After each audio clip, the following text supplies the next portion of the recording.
Hello, hello, hello. How are you guys doing out there? This is Rooster with Barbecue and Bourbon. I'm shooting solo tonight because old Graybeard is he's down. He's ill. He's out. So we're going to see how this goes. He might be popping in on his account to say, hey, what's going on? What's shaking? But what's going on, Justin? But he is definitely not here currently. So we're doing a live fire cook, and we are cooking some asparagus. We're going to do some onions and mushrooms for the top of our steaks. And then we got us a couple nice porterhouse steaks here. So if you don't know, porterhouse is actually made of two different steaks. It's made of a tenderloin and a strip steak that you might find separately. But that's what we're going to be doing here today. And it's going to be quite tasty. We got the flames going over here, so you guys can see that. Got one set up for cooking the steaks directly on top of the coals. And then the other one set up for doing my mushrooms and asparagus and all that good stuff. So it's going to be a lot of fun. But I'm going to start off with seasoning steaks so that we can let these sit here for a minute before we go ahead and get the other stuff rolling. Let it, all that nice salt and everything sink in there. Just like that. Another thing that we're going to be doing today is we have us some Elmer T. Lee. You can't be doing no super awesome steaks without drinking some super awesome bourbon. So Elmer T. Lee is what's on tap for this evening. We also have a little rum punch left over from our whiskey talk, except for we're doing it cold instead of hot. And I think that's going to be amazing. We're going to be making a little bit of garlic sage butter to finish the steaks with as they're resting. You know that's going to be good. But first, let's pop this top on this Elmer T. Oh, yeah. That was good. And I got old Mr. T back here. And he is helping out with everything tonight. Making sure you guys are all behaving. Trying to make sure everything looks nice and good, y'all. Yeah, and of course, have to sample its food and drink. Make sure it's up to par. Wouldn't have it any other way, right? All right. There you go. Thanks, sir. Thank you. Cheers. Mmm. Ah, it smells so good. Okay, I will tell you that this is like a quintessential bourbon, right? It's got the basic flavors. It's very nice, light, approachable. You get kind of cream soda, maybe some fresh baked bread, a little fruit cake on the nose. It's very good.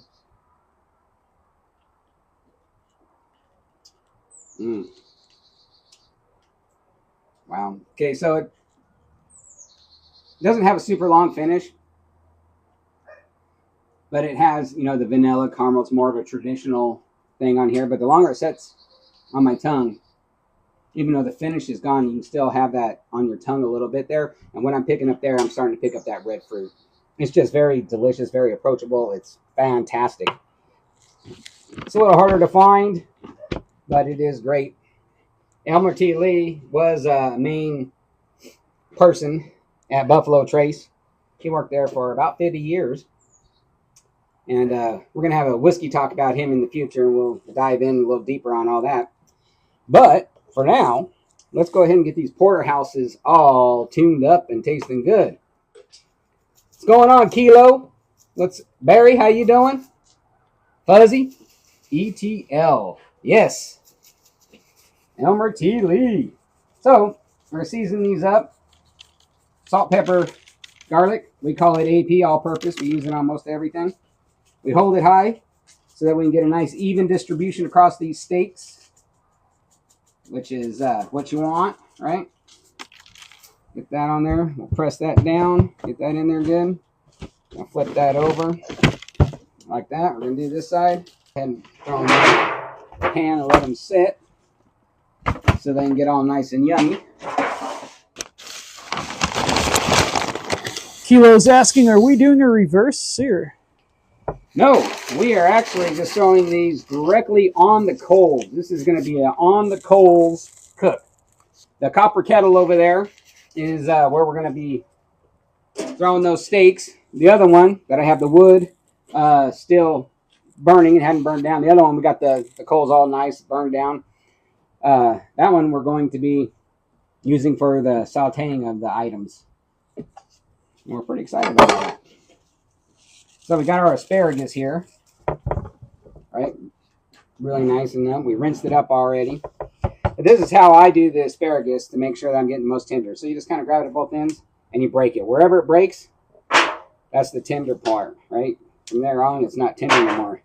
Now, if you're in a hurry and you don't feel like you have the time to do this, then by all means, take a knife, break one, find the tender point, and just kind of hit them right there. But for me, this is how it's done. So good. Then all I do is a little EVOO. That's extra virgin olive oil for all you folks out here who haven't watched Rachel Ray, right? I don't know if she even cooks anymore. Well, on a show anyways. All right, so we got, in here I have a little bit of garlic and a little bit of sage crushed up. And here I have some butter that's slightly softened, okay? So we're going to take the slightly softened butter, take this garlic and that, and put it in here. Then we're just going to mix it up, okay? This is going to be our steak finisher, right? So this is going to, when we pull the steaks off after they're a good medium rare, we are going to go ahead and finish that in this, just like that. We're going to go ahead and get this seasoned up and ready to go too. These asparaguses right here. And all we do for that is take a little bit of EVOO, extra virgin olive oil, and we spritz it down a little bit like that. Then we take a little AP and sprinkle that with AP. And there's what that asparagus is going to look like. So we're going to cut our mushrooms just so they're ready, right? Get these all hammered up here, looking good. And these, of course, are the topper for our steaks. All right, so we're just going to push these mushrooms up here. We're going to set those aside until later on. We got our cast iron pan over here that we will heat up and get that rolling on that over there. Then we got some garlics here, some little garlics. So, well, Graybeard says that he hates being sick. He's sad that he's not here, but apparently not sad enough to just suck it up and get over here. Hey, no, that's okay. We don't want no sick people over here. I don't want to be heading down with that. No way. What knife are you using? Okay, that's the one we just went through. Okay, so, but we wish you were here too. You had the personality. You got the personality that I can't make up for. I have some alcohol abuse. Oh, that was rough. And I hate doing that. Cheers, Graybeard. Cheers. Hey, if you're feeling up to it, we could throw you on here and show that pretty little face of yours up on the screen. You know what I mean? And then you could chit-chat with us while laying decrepitated with illness. Love all stuff. So now, I'm just going to go ahead and do some onions here. Got our nice little onions all right here, ready to go. Our mushrooms ready to go. Our fire's ready to go. That's getting downright nasty. So how do you know when it's time to throw them on? Since we're going to do this live fire, we're going to put steaks right over the coals. Oh yeah, they're ready to go. But I am not ready to do that yet. We need to have a lot more fun before we get down there. So I got some actual lump charcoal that we're using, which is natural wood, 100%. And we're using Royal Oak right there. See that? Nice. No, it's not a sponsor or nothing. We just really like the brand. A lot of brands come all crunched up, and this stuff comes in some pretty good sizes, so this is what we're using. Now I'll put a little bit more on here. Keep this thing rolling. But yeah, you want, so to answer your question on when the coals are ready, so you want them to be fiery, hot, red, and white, right? Now, I know everybody's like, oh, you throw them on there, it's going to get that ashy flavor, right? No, absolutely not. It does not get an ashy flavor. It's so hot when it's glowing like that with the white on it that it actually just sears the meat instantly on there. And, you know, you got that whole thing where you can check your steaks like this. Well, that's all fine and dandy, but I got a thermal pin because I like to cheat, right? So 130, 135, those bad boys come off of there. And that's a good mid-rare, and that's just where I like my steaks. Some people like the blue cool middle, which is rare. Other people like them medium. If you like them beyond medium, we ain't never going to be friends. So don't even talk to us. Medium is a nice warm pink center, okay?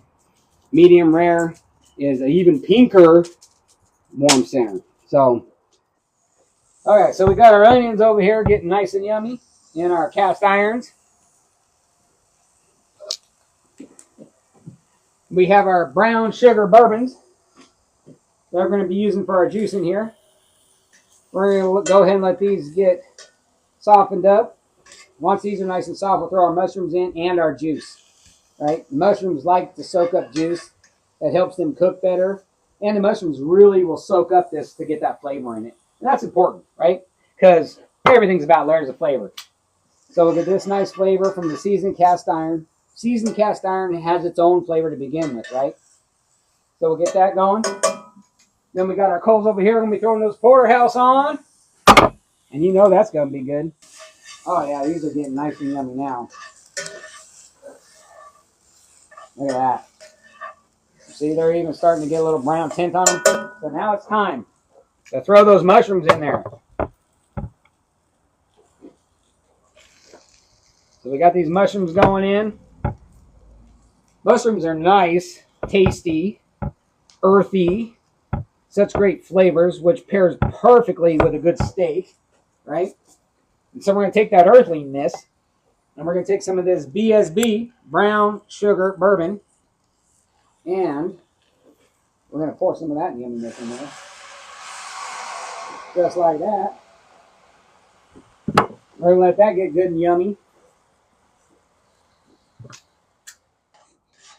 HTX Legend just joined. Welcome back. What's going on, Legend? Graybeard can't be with us tonight because he fell ill. So he's popping in and out and throwing us some of his knowledge down. But other than that, he's at home in bed. We're supposed to cook at his house tonight. Didn't work out, so we're here at mine. Our live fire pit is actually at his house. That's why we're live firing in the kettles here tonight. Okay, so now it's time to take our nice garlic chunks, right? So I didn't mince it. I like a little bit thicker garlic in my steak toppers. And that's going in there. Now we do have a compound butter that we're going to rest our steaks in. And that is with minced garlic.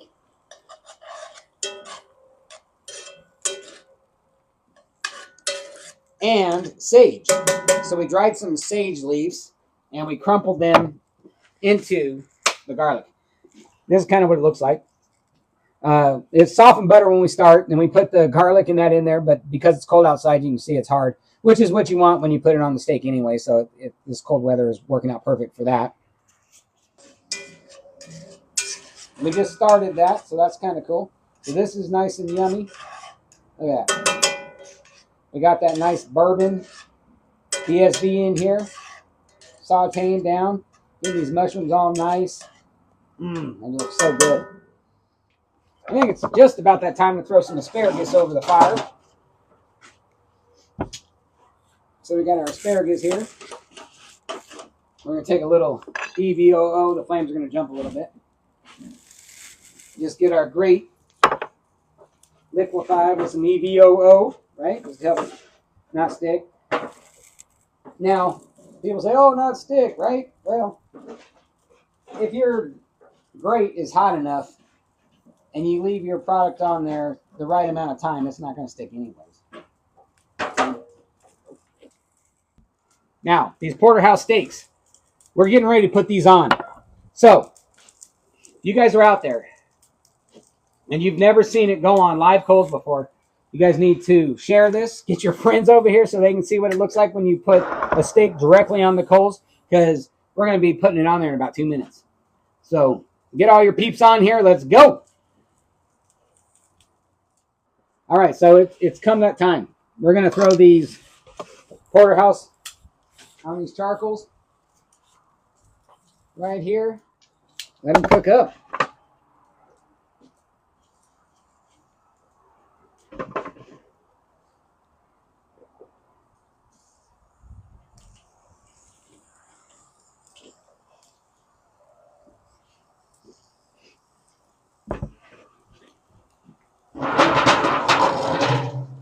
Look at that, guys.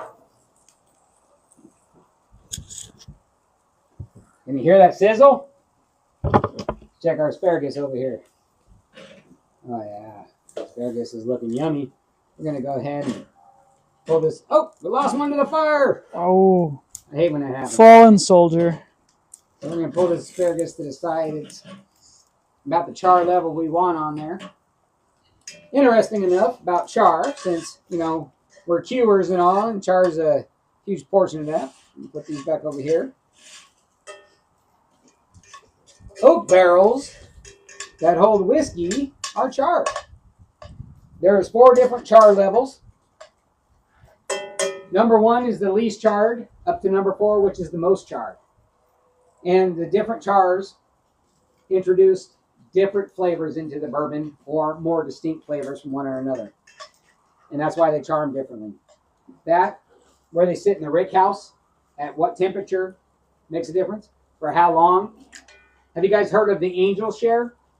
So the longer a whiskey sits in a barrel, it tends to leak or evaporate over time, right? So that's why higher aged whiskeys have a higher price tag on them, is because there's less of it when they go to bottle it, because it's sat longer and it's lost more whiskey out of the barrel, so there's not as much. So that's why it costs more. Funny thing is, once a whiskey gets so old, you know, it doesn't have the body and the complexity that it once had, even though it's really old, right? It starts to, at some point, it starts to lose that. However, and there is always a however, look at these mushrooms and onions. Woo! And garlics. Love it. Back over here, we got our steaks. Getting all nice and yummy. Woo! Man. Love it when that happens.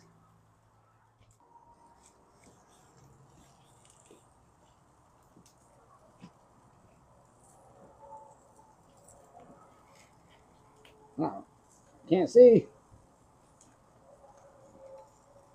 About 93 there. About 106. About 118. 118. So we got a little bit more to go. Then we'll be pulling those bad boys off of there and cooking them up. Or eating them up.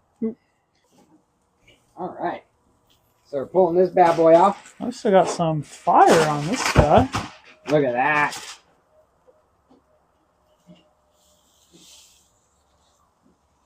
Pulling this bad boy off of there. Look at that char on there. Nothing short of amazing. Look at that. That's what you get with live fire cooking. Beautiful char. Do you see any ash on there? No.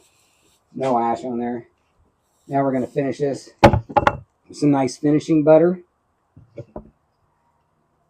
We'll let these set for at least 10 minutes before we dive in.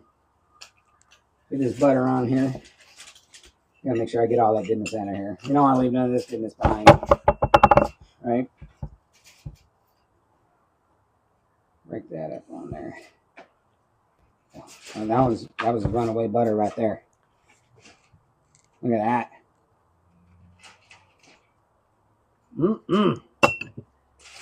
And now, covering these bad boys up and let them set. Okay, we're going to go ahead and transfer the asparagus down here to the tin. Let them keep warm right down there. I'm going to squirt them with a little EVOO. Why? Because I can. Because I can. All right. And we got our eggs and... Eggs. Eggs. Those are funny looking eggs. Our mushroom onion mixture there. Look at that. It's cooked down nicely in that barbecue, brown sugar, bourbon. There's asparagus. Staying nice and warm. Nice and good. All right, I think these steaks have rested long enough. What do you think? My stomach says so. Oh, yeah, look at that. Mm.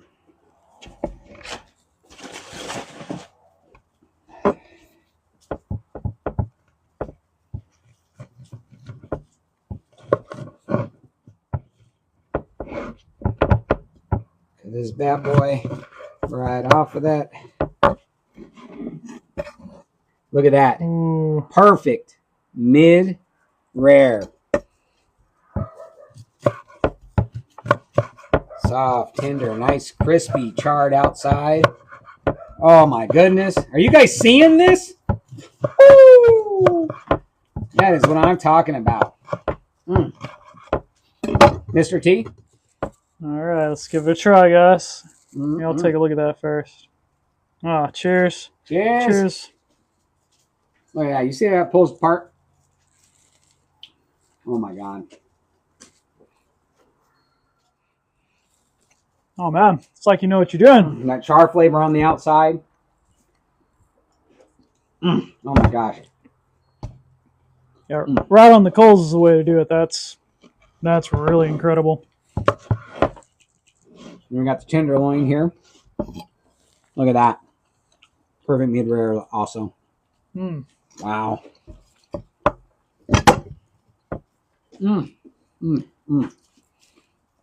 Are you still out there, Graybeard? Oh. Rooster is so old, he was around for the building of the Great Wall. Legend. You kill me. You kill me. Especially when I'm Rooster is the young one of the duo.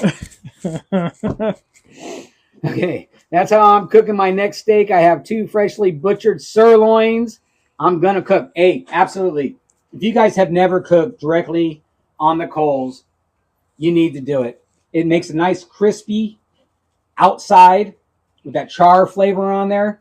And then tender, juicy, mid-rare on the inside. Look at this. You see how that just pulls apart?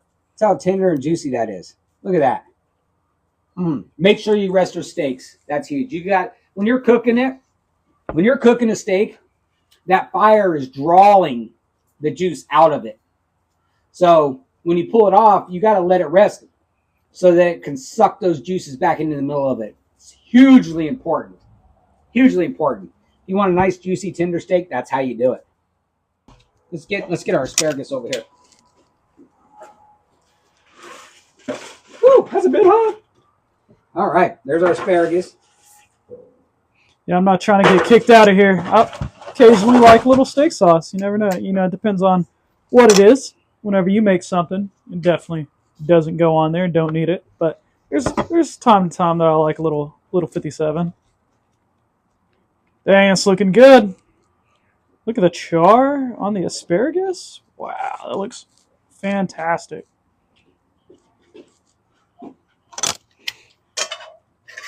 Take our mushroom topper. Ooh. Just like that. Benny's drinking some Blanton's. Ah, Benny. Man after my own heart. That is my most favorite bourbon. By far. Bar none. Bar none. It's just quintessential bourbon flavors. It's close to my heart, near and dear. And you can't go wrong with it. Steve. Oh, that's well done. Well, oh, look at that. Now, it is starting to get, as it's been resting here. Yeah, towards the edges a little bit. So we did asparagus. We did mushrooms, onions, and garlic in some brown sugar bourbon. We did porterhouse steaks. Right here. Boom. With the compound butter out of garlic and sage. And we did all this on the coals on live fire. If you guys were here, you saw it. Absolutely amazing. But it's come that time of night to where we need to indulge. So, this is what I got to say. If you run, may you run in the clouds. If you fight, may you fight for your lover's heart. And if you drink, may you drink with us. Cheers. Good night, y'all. Have a good evening.